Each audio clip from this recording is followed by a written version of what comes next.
अस्सलामुअलैकुम। जे टीवी में आप दोस्तों को खुश आमदीद। जम्मू कश्मीर की ताज़ा तरीन खबरों के साथ आपकी खिदमत में हाजिर हैं। सबसे पहले हम रोशनी डालेंगे जम्मू कश्मीर की अहम तरीन खबरों पर। ऑनलाइन मीडिया प्लेटफॉर्म्स की रजिस्ट्रेशन लाजमी करार, डीसीज और एसएसपीज को कार्रवाई का हुक्म। लेफ्टिनेंट गवर्नर मनोज सिन्हा ने अफसरों को हिदायत दी है कि वो जम्मू कश्मीर में काम करने वाले फर्जी सहाफ़ियों के खिलाफ सख्त कार्रवाई करें और इस बात को यकीनी बनाएं कि सरकारी महकमों में सिर्फ बावकार मीडिया पेशावर अफराद को ही तस्लीम किया जाए और उनकी शमूलियत को यकीनी बनाया जाए। लेफ्टिनेंट गवर्नर की जेर सदारत इतवार को आला सतही जायजा मीटिंग के दौरान जाली सहाफ़ियों के मामले पर तबादला ख्याल किया गया। ये मामला जो जम्मू कश्मीर कानून साज असम्बली इजलास में भी सामने आया था। मीटिंग में एलजी का वाज़ेह मौक़िफ़ था कि सहाफ़त के नाम का गलत इस्तेमाल करने वालों को कानून का सामना करना चाहिए। कंगन आतिशदगी में 4 कुंबे बेघर, मकामी आबादी का मुतासरीन की आबादकारी का मुतालबा। पहलगाम में पारा -0.6 डिग्री रिकॉर्ड, आज बर्फ व बारिश की पेश गोई। दोस्तों बेसिक पे 18,000 तो ग्रोस सैलरी कितनी बनेगी, साथ ही साथ एरियर कितना मिलेगा, एरियर मिलेगा कितना, कितने दिनों का मिलेगा और क्यों ये चीजें होने वाली हैं, आप सभी के साथ आज ये डिस्कस करने वाला हूँ। बेहद खास और बेहद शानदार वीडियो हो सकती है आप सभी के लिए। यदि आप भी सेंट्रल गवर्नमेंट के कर्मचारी हैं या आप पेंशन धारक हैं तो आप सभी इस वीडियो को पूरा जरूर देखिएगा। 18,000 रुपए बेसिक सैलरी के लिए वीडियो बनाया गया है। अगर आपकी बेसिक सैलरी ज्यादा या कम है तो आप उसके हिसाब से अंदाजा लगा सकते हैं। चलिए आज की ये बेहद शानदार वीडियो शुरू करते हैं। हाल फिलहाल की कंडीशन ये है कि भारत सरकार ने 8वें वेतन आयोग के लिए टीओआर को मंजूरी दे दी गई है। इसके लिए टर्म ऑफ रेफरेंस यानी कि टीओआर अब घोषित हो चुका है। सुप्रीम कोर्ट की पूर्व जस्टिस दोस्तों जिनका नाम है रजना प्रकाश देसाई, इसको इनका चेयरपर्सन भी बना दिया गया है। आयोग अपनी रिपोर्ट तैयार करेगा। रिपोर्ट तैयार करने के लिए इनको लगभग 18 महीने का वक्त दे दिया गया है।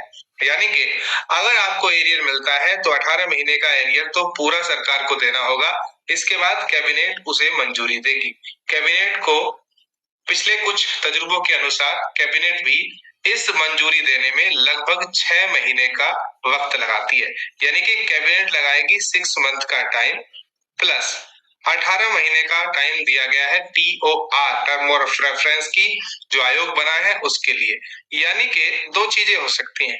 अगर ये अपना टाइम कम करती है 12 महीने और ये 6 महीने लेते हैं तो 18 महीने का एरियर मिलेगा और यदि दोनों सही टाइम पर मिल करेंगे तो 24 महीने का एरियर मिलेगा। आपकी कैलकुलेशन के हिसाब से ये एरियर कितना होगा उसके बारे में बात करेंगे।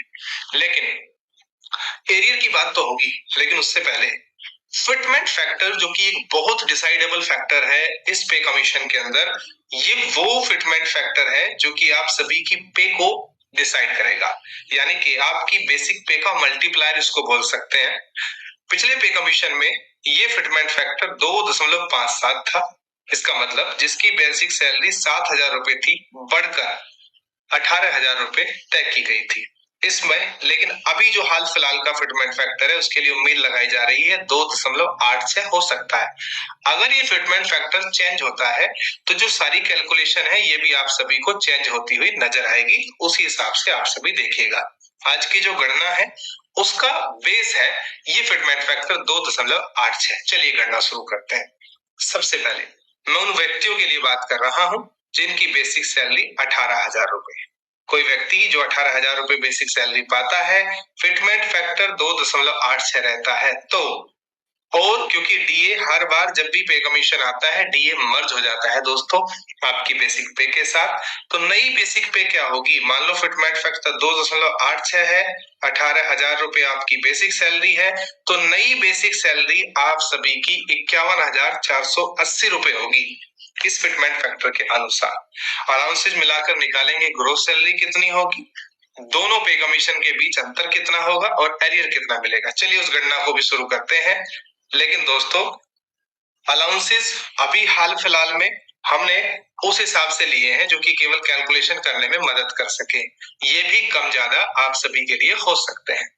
ट्रांसपोर्टेशन अलाउंस लगभग बेसिक पे का 7% होता है तो 3600 रुपए 18,000 रुपए के हिसाब से। हाउस रेंट अलाउंस 10%, 20%, 30% 3 प्रकार का होता है, लेकिन मैंने आज की गणना के लिए सबसे मिनिमम लिया है तो ये कितना हो जाएगा 5148 रुपए।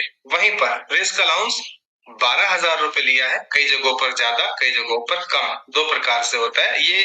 डिफेंस फोर्सेस के लिए आर्मी, नेवी, एयरफोर्स, साथ ही साथ जितने भी पैरामिलिट्री फोर्सेज हैं उनके लिए ये गणना ज्यादा बेहतर साबित होगी। बोनस कितने प्रकार के अलाउंसेस हैं उनको मैंने 10,000 रुपए के अंदर इंक्लूड किया है, ठीक है। वहीं पर अब सैलरी का करेंगे दोस्तों हम कंपैरिजन। सबसे पहले 7वें वेतन आयोग के अनुसार एक 18,000 रुपए बेसिक पे वाले व्यक्ति को कितनी सैलरी मिल रही होगी उसकी गणना करते हैं। दोस्तों सबसे पहले बेसिक पे मेरी 18,000 रुपए है, तो मुझे डीए आज के हिसाब से 10,440 रुपए मिलेगा। टीपीटी 1,260 रुपए मिलेगा। एचआरए जो कि 10% ही मैं ले रहा हूं, तो 1,800 रुपए यहाँ पर मुझे मिलने वाला है। ये चीजें मैं क्यों कह रहा हूं, क्योंकि ये मैं बेसिक पे से कैलकुलेट कर रहा हूं दोस्तों। बेसिक पे का 7% 1,260, एचआरए हो जाएगा 1,800 रुपए, जो कि बेसिक पे का 10% मैंने लिया है। हालांकि 20%, 30% दो प्रकार का ये होता है। रिस्क अलाउंस मैं केवल 10,000 रुपए आज की डेट में ले रहा हूँ। 10,000 क्यों ले रहा हूँ, क्योंकि दोस्तों मैंने 8वें पे कमीशन में इसको थोड़ा सा बढ़ाया है। हर पे कमीशन में आपके अलाउंसेस भी बढ़ाए जाते हैं, ये चीज आप सभी को पता होगी। आरएमए, मेडिकल अलाउंस और जितने भी प्रकार के अलाउंस हैं उन सभी को सम्मिलित करके मैंने 8,000 रुपए लगाया है। तो आप सभी रिलेट कर रहे होंगे, जो भी व्यक्ति हैं जिनकी 18,000 रुपए 19-20,000 रुपए बेसिक सैलरी है, उनकी बेसिक पे 18,000 होने के बावजूद ग्रोस सैलरी उनकी बैठेगी यहाँ पर आप सभी देखिए लगभग 50,000 रुपए। 8वें पे कमीशन के बाद ये सारी गणना मैं कर चुका हूँ। 51,000 रुपए बेसिक पे, डीए मर्ज होकर 0 हो जाएगा। 7% टीपीटी, 10% एचआरए, 12,000 रुपए बढ़ने के बाद रिस्क अलाउंस और बाकी ये भी बढ़ने के बाद 10,000, तो कुल मिलाकर जो नई ग्रोस सैलरी आपकी होगी वो होगी 82,228 रुपए। दरबार मूव का अहिया जम्मू और श्रीनगर में फासला कम करेगा उमर अब्दुल्ला। वजीर आला उमर अब्दुल्ला ने कहा है कि रिजर्वेशन का मामला अगले काबीना इजलास में मंजूर किया जाएगा। उन्होंने कहा है कि रियासती बहाली के मसले को सुप्रीम कोर्ट में ले जाने पर गौर हो रहा है। दरबार मूव के मौका पर नामानिगारों से बातचीत करते हुए वजीर आला ने कहा है कि जहां तक रिजर्वेशन का ताल्लुक है उन्होंने कुछ भी छुपाया नहीं है। उन्होंने जोर देकर कहा है कि उनकी हुकूमत रिजर्वेशन की सतह को सुप्रीम कोर्ट के फैसले के मुताबिक लाने का इरादा रखती है, जिसमें कहा गया है कि 50% से ज्यादा रिजर्वेशन नहीं होना चाहिए। उन्होंने कहा है काबीना की झेली कमेटी ने अपनी रिपोर्ट मुकम्मल कर ली है, इसे अगले इजलास में काबीना की मंजूरी के बाद लेफ्टिनेंट गवर्नर को भेज दिया जाएगा। वजीर आला उमर अब्दुल्ला ने कहा है कि रिजर्वेशन का मामला अगले काबीना इजलास में मंजूर किया जाएगा। उन्होंने कहा है कि रियासती बहाली के मसले को सुप्रीम कोर्ट में ले जाने पर गौर हो रहा है।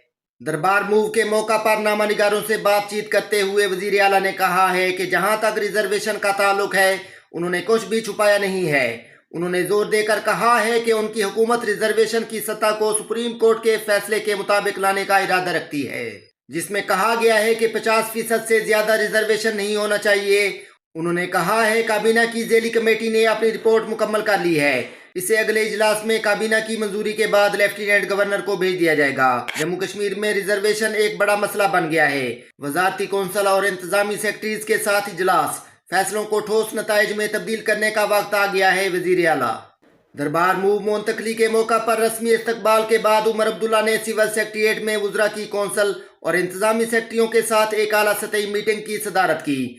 दरबार मूव मुंतकली के मौका पर रस्मी इस्तकबाल के बाद उमर अब्दुल्ला ने सिविल सेक्रेटेरिएट में वज़रा की कौंसल और इंतजामी सेक्रेटरियों के साथ एक आला सतही मीटिंग की सदारत की, ताकि मुख्तलिफ महकमों के कामकाज के बारे में अपडेट हासिल किया जा सके और इस इकदाम के बाद इंतजामी तैयारियों का जायजा लिया जा सके। दरबार मूव मुंतकली के मौका पर रस्मी इस्तकबाल के बाद उमर अब्दुल्ला ने सिविल सेक्रेटेरिएट में वज़रा की कौंसल और इंतजामी सेक्रेटरियों के साथ एक आला सतही मीटिंग की सदारत की। दरबार मूव मुंतकली के मौका पर रस्मी इस्तकबाल के बाद उमर अब्दुल्ला ने सिविल सेक्रेटेरिएट में वज़रा की कौंसल और इंतजामी सेक्रेटरियों के साथ एक आला सतही मीटिंग की सदारत की, ताकि मुख्तलिफ महकमों के कामकाज के बारे में अपडेट हासिल किया जा सके और इस इकदाम के बाद इंतजामी तैयारियों का जायजा लिया जा सके। खुश्क मौसम के बीच महकमा मौसमियात ने वादी कश्मीर में अगले 2 दिनों के दौरान बर्फबारी की पेशगोई की है। खुश्क मौसम के बीच महकमा मौसमियात ने वादी कश्मीर में अगले 2 दिनों के दौरान बर्फबारी की पेशगोई की है। महकमे ने अपनी एडवाइजरी में किसानों से कहा है कि वो 4 नवंबर को अपने खेतों खलियानों में ज़राअत से मुतालिक काम मुअत्तल रखें। महकमे ने अपनी एडवाइजरी में किसानों से कहा है कि वो 4 नवंबर को अपने खेतों खलियानों में ज़राअत से मुतालिक काम मुअत्तल रखें। महकमे के एक तर्जमान ने बताया है कि 4 और 5 नवंबर को वादी के मैदानी इलाकों में दरमियानी दर्जे की बारिशें और पहाड़ी इलाकों में कहीं कहीं हल्की बर्फबारी मुतवक्को है। महकमे के एक तर्जमान ने बताया है कि 4 और 5 नवंबर को वादी के मैदानी इलाकों में दरमियानी दर्जे की बारिशें और पहाड़ी इलाकों में कहीं कहीं हल्की बर्फबारी मुतवक्को है जबकि जम्मू सूबे में 4 नवंबर की शाम से 5 नवंबर की सुबह से कहीं कहीं बारिशों का इम्कान है। उनका कहना है कि बाद में 6 से 15 नवंबर तक मौसम एक बार फिर खुश्क रह सकता है और पहाड़ी इलाकों में कहीं कहीं हल्की बर्फबारी मुतवक्को है जबकि जम्मू सूबे में 4 नवंबर की शाम से 5 नवंबर की सुबह से कहीं कहीं बारिशों का इम्कान है। उनका कहना है कि बाद में 6 से 15 नवंबर तक मौसम एक बार फिर खुश्क रह सकता है। महकमे ने बताया है कि वादी के कुछ इलाकों में 4 नवंबर की शाम को गरज चमक के साथ 30 से 40 किलोमीटर फी घंटे की रफ्तार से तेज हवाएं चल सकती हैं। दरबार मूव की बहाली पर सब लोग खुश हैं। महाराजा की मीरास को उमर सरकार ने बहाल किया नायब वजीर आला। जम्मू कश्मीर के नायब वजीर आला सुरेंद्र कुमार चौधरी ने दरबार मूव की बहाली पर खुशी का इजहार किया और इस रिवायत को जम्मू कश्मीर के महाराजा की विरासत से वाबस्ता करार दिया। उन्होंने कहा है कि जम्मू के लोग खुश हैं। नायब वजीर आला सुरेंद्र कुमार चौधरी ने कहा है कि बीजेपी वाले कहते थे कि नेशनल कॉन्फ्रेंस जम्मू मुखालिफ है। नायब वजीर आला सुरेंद्र चौधरी ने कहा है कि आज उमर अब्दुल्ला हुकूमत ने दिखा दिया है कि दरबार मूव जो आपने रोका था वो उमर अब्दुल्ला हुकूमत ने शुरू कर दिया है। उन्होंने कहा है कि अब जम्मू के अवाम को फैसला करना है कि बीजेपी उनके मफाद में है या उमर अब्दुल्ला की हुकूमत या नेशनल कॉन्फ्रेंस उनके मफाद में है। तकसीम करने वाले आज नाकाम हो गए। जम्मू कश्मीर को फिर से भरना होगा, सब मुतहद हो जाएं डॉक्टर फारूक। दोस्तों ये थी आज की ताज़ा तरीन खबरें। मजीद ऐसी वीडियोस को देखने के लिए हमारे चैनल को सब्सक्राइब करें। वीडियो को देखने का बहुत शुक्रिया। अल्लाह हाफिज़।